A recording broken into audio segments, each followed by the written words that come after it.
Shalom. Tema firman Tuhan hari ini adalah kehidupan Kristen yang jadi berkat. Yang akan kita ambil dari kitab Kisah Para Rasul pasal yang ke-11 ayat 26. Demikian firman Tuhan. Mereka tinggal bersama-sama dengan jemaat itu 1 tahun lamanya sambil mengajar banyak orang. Di Antiokialah murid-murid itu untuk pertama kalinya disebut Kristen. Kisah Para Rasul pasal 11 ayat yang ke-26 menyebutkan bahwa di Antiokialah murid-murid itu untuk pertama kalinya disebut Kristen. Antiokhia, sebuah kota tua yang terletak di sisi timur Sungai Orontes, terletak di tempat kota modern di Antakya, Turki. Kota ini merupakan pusat agama Kristen pada abad-abad pertama Masehi. Di kota inilah murid-murid Yesus untuk pertama kalinya disebut dengan istilah Kristen, yang artinya Kristus kecil atau golongan Kristus. Menurut catatan kitab Kisah Para Rasul, Tuhan Yesus sendiri tidak pernah menyebut pengikutnya sebagai Kristen. Kristen adalah sebutan yang diberikan kepada para murid-murid di Antiokhia karena mereka mendedikasikan hidupnya untuk menjadi sama seperti Kristus. Bagaimana supaya kita memiliki kehidupan Kristen yang menjadi berkat? Yang pertama, orang Kristen yang dikenal sebagai golongan Kristus. Sebelum adanya sebutan bagi pengikut Kristus sebagai orang Kristen, orang-orang yang percaya kepada Kristus dianggap sebagai suatu sekte agama Yahudi. Tetapi dengan masuknya bangsa-bangsa lain ke dalam kelompok mereka dan dengan makin berkembangnya sistem pengajaran yang sangat berbeda dengan hukum Musa, dunia mulai melihat perbedaan itu dan menyebut mereka dengan julukan yang lebih tepat, yaitu Kristen. Mereka adalah golongan Kristus, milik Kristus. Orang Kristen di Antiokhia tahu bahwa Kristus adalah nama yang mulia dan berkuasa untuk menyelamatkan, sehingga mereka memuliakan Kristus melalui perilaku dan pemberitaan mereka. Mereka menyadari bahwa karena menyandang nama Kristus yang luhur, maka mereka bertanggung jawab untuk menjaga perilaku mereka seperti Kristus. Bagaimana dengan kita? Bagaimanakah orang mengenal kita setelah kita mengikut Kristus? Sudahkah kita memiliki identitas sebagai golongan Kristus, ataukah orang masih mengenal kita sebagai manusia lama dengan segala sifat dan perbuatan kita yang lama? Jemaat Antiokhia menjadi teladan bagi kita agar hidup kita dikenal orang dan memiliki identitas yang benar, yaitu golongan Kristus atau pengikut Kristus. Menjadi Kristen berarti kita menyandang tanggung jawab untuk selalu mengacu kepada Yesus Kristus dalam pikiran, perkataan, dan perbuatan kita. Kiranya melalui perilaku hidup kita, keluhuran nama Kristus tetap terjaga, bahkan semakin meluas ke seluruh bumi. Yang kedua, orang Kristen yang setia kepada Tuhan dan yang mau diajar. Kisah Para Rasul pasal yang ke-11 ayat yang ke-20.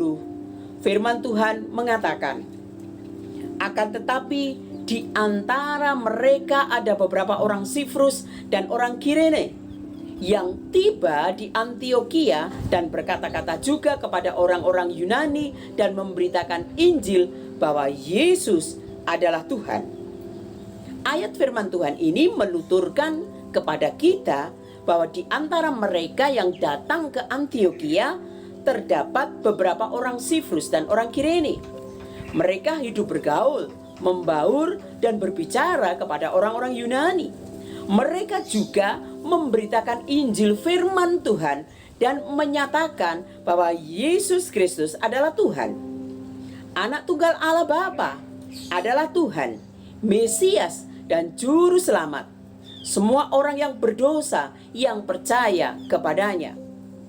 Barnabas kemudian mengunjungi Antiokhia, di mana ia bekerja entah beberapa tahun lamanya, dan kemudian pergi ke Tarsus untuk meminta Paulus agar menjadi orang yang membantunya dalam mengajar.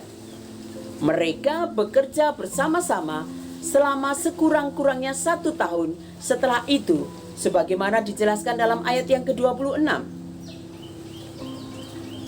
Dalam ayat tersebut juga mengatakan, mereka tinggal bersama-sama dengan jemaat itu 1 tahun lamanya sambil mengajar banyak orang. Mereka yang disebut di sini adalah Barnabas dan Paulus yang mengajar banyak orang tentang Injil Kerajaan Surga. Oleh karena itu mereka tinggal di Antiokhia bersama-sama dengan jemaat. Mereka mengajar mereka dan berhasil membawa banyak jiwa yang bertobat dan percaya kepada Yesus Kristus Tuhan, Mesias dan Juru Selamat manusia yang percaya kepadanya. Pengajaran firman Tuhan merupakan fondasi atau dasar yang kokoh bagi kehidupan kekristenan. Hanya ketika jemaat memahami kebenaran firman Tuhan lewat pengajaran yang sehat dengan dasar Alkitab, Barnabas dan Paulus melayani jemaat itu untuk mengajarkan kebenaran itu dengan setia dan dengan sikap seorang murid. Jemaat mendengar pengajaran mereka. Bagaimana dengan kita? Apakah kita sudah menjadi jemaat yang setia dan yang mau diajar? Pengajaran firman Tuhan yang sehat harus menjadi fondasi yang kuat bagi hidup kita dalam berjemaat. Mari kita menanggapinya dengan setia, mendengar pengajaran dan memiliki hati yang terbuka untuk diajar firman Tuhan. Yang ketiga, orang Kristen yang suka menolong. Kisah Para Rasul pasal yang ke-11 ayat 27 sampai 29 mengatakan, pada waktu itu datanglah beberapa nabi dari Yerusalem ke Antiokhia. Seorang dari mereka bernama Agabus bangkit dan oleh kuasa Roh ia mengatakan bahwa seluruh dunia akan ditimpa bahaya kelaparan yang besar. Hal itu terjadi juga pada zaman Claudius. Lalu murid-murid memutuskan untuk mengumpulkan suatu sumbangan sesuai dengan kemampuan mereka masing-masing dan mengirimkannya kepada saudara-saudara yang diam di Yudea. Salah satu nabi yang datang ke Antiokhia adalah Nabi Agabus. Agabus menubuatkan bahwa kelaparan yang akan menimpa dunia sebagaimana pada zaman Claudius.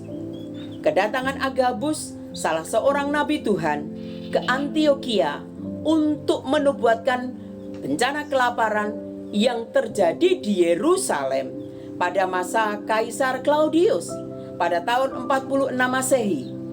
Kelaparan berarti tidak memadainya sumber makanan untuk mencukupi keperluan manusia. Harga yang melambung mengakibatkan tekanan berat bagi yang menderita. Dalam hal ini, jemaat Antiokhia tidak hanya simpati dan mendukung dalam doa, mereka juga tergerak hati mereka untuk mengumpulkan dana bantuan guna menolong saudara-saudara mereka yang menderita lapar. Ketika mendengar tentang Yudea yang sedang dalam kekurangan akibat kelaparan, jemaat Antiokhia mengumpulkan persembahan untuk dikirim kepada jemaat yang ada di Yudea, khususnya di Yerusalem. Apakah mereka memberi karena kelebihan mereka? Saya rasa tidak. Nubuat Agabus menunjukkan bahwa kelaparan melanda seluruh dunia. Artinya, mereka pun juga mengalami kesulitan makanan. Sebuah bukti kasih yang nyata sebagai satu persekutuan yang bertumbuh di dalam firman dan kasih Tuhan Yesus. Bagaimana dengan kita? Sudahkah kita menjadi orang Kristen yang suka menolong? Bagaimana sikap kita di masa sulit saat pandemi seperti ini? Ada banyak orang Kristen yang mengalami kesulitan dalam hidup. Mari kita bersama-sama saling tolong-menolong selama ada kesempatan bagi kita, terutama kepada kawan-kawan kita seiman. Galatia pasal 6 ayat 10 mengatakan, karena itu, selama masih ada kesempatan bagi kita, marilah kita berbuat baik kepada semua orang, tetapi terutama kepada kawan-kawan kita seiman. Yang keempat, orang Kristen yang memiliki persekutuan yang sejati. Gereja Antiokhia lah tempat kekristenan mula-mula yang bersifat plural, mencakup banyak bangsa. Di sanalah dimulainya jemaat tersebut, karena persekutuan mereka terdiri dari orang-orang Yahudi dan juga orang-orang dari bangsa lain. Baru kali ini terjadi adanya bangsa-bangsa lain bersekutu dengan bangsa Yahudi di dalam gereja Tuhan. Dalam ayat yang ke-27, kita mengetahui bahwa Antiokhia lah menjadi tempat pengungsian bagi orang-orang percaya di Yerusalem. Semakin banyak orang mengalami penganiayaan di Yerusalem, akhirnya pindah ke Antiokhia. Bahkan setelah tiba di masa damai di mana orang-orang Kristen boleh mengalami sedikit kelonggaran dari penganiayaan, sebagaimana ayat 31, Antiokhia terus berkembang menjadi pusat baru bagi murid-murid Tuhan Yesus. Meskipun Antiokhia menjadi pusat kekristenan di luar Yerusalem dan kota itu menampung orang-orang percaya dari berbagai ras dan bangsa, tetapi Antiokhia terus mempertahankan kesatuan dengan Yerusalem. Menjadi gereja bagi banyak bangsa ini tetap mengingat saudara-saudara mereka di Yerusalem, sehingga ketika terjadi kelaparan di Yerusalem dan Yudea, orang-orang Kristen di Antiokhia mengumpulkan bantuan bagi mereka. Bagaimana dengan kita? Sudahkah kehidupan kekristenan kita menjadi dan memiliki rasa persekutuan yang sejati, yang tidak pernah melihat latar belakang, ras dan kedudukan seseorang, melainkan saling dukung dan bertumbuh bersama? Demikian juga gereja saat ini tidak boleh dikotak-kotakkan oleh hal-hal yang tidak penting. Dari suku mana, dari ras apa, atau kebangsaan apakah seseorang itu berasal, semua menjadi pembahasan yang tidak penting. Semakin beragam latar belakang orang di dalam sebuah gereja akan membuat gereja itu menjadi berkat yang besar bagi banyak golongan orang. Galatia pasal yang ketiga ayat 28 mengatakan, dalam hal ini tidak ada orang Yahudi atau orang Yunani, tidak ada hamba atau orang merdeka, tidak ada laki-laki atau perempuan, karena kamu semua adalah satu di dalam Yesus Kristus. Yang kelima, orang Kristen yang misioner. Dari gereja Antiokhia berangkatlah misi resmi yang pertama ke dunia yang belum tersentuh Injil. Jemaat itu menjalankan misi sebagaimana pasal 13 ayat 2 dan 3. Ketika Roh Kudus meminta Barnabas dan Saulus, pemimpin mereka, untuk pergi ke ladang misi, jemaat itu merelakan keduanya pergi. Setelah aniaya, mereka memberitakan Injil. Kisah pasal 8 dan 10 menyatakan pemberitaan Injil hanya kepada orang-orang Yahudi, walau ada juga kisah pemberitaan Injil kepada sida-sida dari Ethiopia, tapi hanya kepada satu orang saja. Kisah pasal yang ke-10 kepada Cornelius, hanya satu keluarga saja. Namun ayat yang ke-20 di dalam pasal yang ke-11, betul-betul pemberitaan Injil itu kepada orang non-Yahudi. Walau sejarah dan nama mereka tidak diketahui, Namun dalam ayat 11 kita melihat bahwa Injil diberitakan kepada semua orang.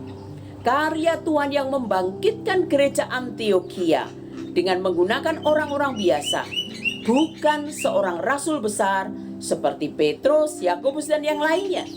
Tetapi jemaat di sana tetap bertumbuh dengan pesat dan berkembang hingga menjadi besar. Tuhan bekerja dengan membangkitkan banyak orang memberitakan Injilnya dan menjadi murid-murid Kristus. Merekalah yang bersama-sama menumbuhkan gereja di Antiokhia. Bagaimana dengan kita? Sudahkah kita menjadi gereja yang mau bermisi? Alangkah indahnya jika kita melihat hal ini terjadi di dalam gereja kita juga. Gereja bertumbuh tidak selalu karena ada orang yang seperti Petrus. Gereja bertumbuh karena gerakan seluruh jemaat memberitakan Injil dan saling melayani satu dengan yang lainnya. Bertumbuh karena mereka mengandalkan gerakan Roh Kudus secara komunal di dalam diri setiap jemaat. Sebagai penutup, apakah gereja kita sudah menjadi berkat bagi anggota jemaat, baik melalui ibadah, persekutuan, pembinaan, pemberitaan Injil, maupun pelayanan sosial? Mari kita bersama-sama menjadi orang Kristen yang mencerminkan sebagai pengikut Kristus yang setia, yang mau diajar, yang suka menolong, yang memiliki persekutuan yang sejati, dan yang menjadi orang Kristen yang misioner. Mari menjadi orang Kristen yang menjadi berkat bagi banyak orang. Tidak perlu jauh-jauh memikirkan bagaimana aplikasinya dalam kehidupan kita. Mulailah dari diri kita sendiri dan lingkup yang paling kecil yang ada dalam kehidupan kita. Amin. Tuhan Yesus memberkati.